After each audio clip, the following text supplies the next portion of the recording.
Turkey doesn't sit comfortably in the world's mental map. It's not quite Europe, not fully the Middle East, not Western, not Eastern. And that confusion isn't accidental. From the outside, Turkey looks undecided, as if it never made up its mind about who it wants to be.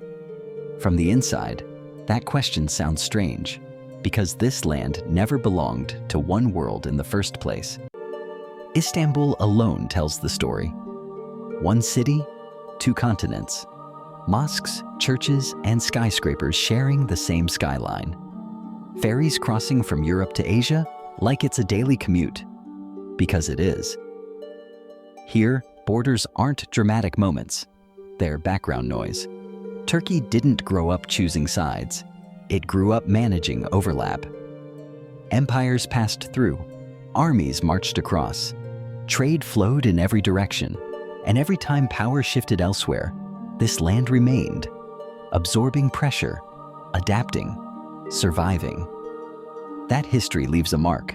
It teaches a country that survival doesn't come from loyalty. It comes from position. And position in Turkey is everything. Look at Turkey on a map and don't rush. Let your eyes follow the lines. Europe presses from the west. Asia stretches to the east. The Black Sea sits above, the Mediterranean below. Between them lie two narrow straits, the Bosphorus and the Dardanelles. They don't look dramatic, but they control access between major seas. They decide which naval powers move freely and which must wait. That alone makes Turkey impossible to ignore. But geography keeps stacking the pressure. To the north, Russia and Eastern Europe. To the south, conflict-prone regions of the Middle East. To the east, energy corridors, shifting borders, unresolved tensions. To the west, Europe, wealthy, demanding, cautious. Energy pipelines pass nearby. Migration routes funnel through. Military interests overlap. This isn't a peaceful neighborhood. It's a crossroads under stress. Countries in positions like this don't get to relax. They don't get long periods of neutrality. They don't get the luxury of choosing ideals without consequences. Turkey learned that early. Geography didn't give it freedom. It gave it responsibility. And responsibility forces systems to harden. Before modern Turkey existed, there was the Ottoman Empire. For more than 6 centuries, it controlled territory across 3 continents. But its real achievement wasn't size, it was management. The Ottomans ruled over different religions, languages, and cultures. And instead of erasing those differences, they organized them. Communities governed themselves locally. Religious groups kept autonomy. Local traditions remained intact, as long as the center stayed strong. This wasn't tolerance in the modern sense. It was survival logic. When you rule crossroads, you can't force uniformity. Uniformity creates rebellion. Balance creates stability.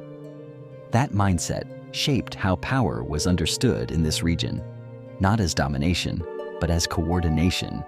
And when the empire finally collapsed, that understanding didn't disappear. It stayed embedded in the political instinct of the land. The fall of the Ottoman Empire could have destroyed everything. Many empires collapse into chaos. Borders fracture. Foreign powers step in. Internal divisions explode. Turkey came close, but instead of fragmenting, it contracted. Power pulled inward. Institutions hardened. Identity was simplified and centralized. The new republic wasn't designed to rule others. It was designed to protect itself, to prevent foreign control, to avoid internal collapse, to ensure the state survived even if influence shrank. That decision shaped everything that followed. Strong central authority wasn't a preference. It was a response to trauma. Turkey remembers what collapse feels like, and it structured itself to avoid repeating it. That memory still influences decisions today, even when the world around it has changed. Turkey joined NATO, but it never became fully Western. It trades with Europe, but avoids dependence. It cooperates with Russia, but doesn't submit. It speaks democratic language, but enforces centralized power. From the outside, this looks inconsistent. From the inside, it's strategic. Choosing one side creates vulnerability. Choosing none creates isolation. Balancing both creates leverage. Turkey learned that power doesn't always come from alliances. Sometimes it comes from being needed by multiple sides at the same time. So Turkey delays decisions, keeps doors open, maintains ambiguity, not because it's unsure, because ambiguity is useful. Living in the middle requires order, strong leadership, firm institutions, low tolerance for instability. For many citizens, this provides predictability, continuity, a sense of national direction. For others, it creates frustration. Freedom and stability constantly compete here. Turkey doesn't fully resolve that tension. It manages it, and every generation renegotiates the balance. This isn't a temporary political phase, it's structural. When the world is stable, Turkey feels quiet, but stability never lasts. Wars disrupt trade, energy crises reshape alliances, migration flows surge, and suddenly, Turkey becomes unavoidable. Because geography never changes. Turkey controls access, manages movement, absorbs pressure. Not through force, through position. In moments of crisis, position beats power. Turkey isn't confused, it's deliberate. It doesn't need dominance, it needs relevance. By standing between worlds, it doesn't choose sides. It lets sides come to it. That's the system. It stays flexible under pressure, adapting as conditions shift.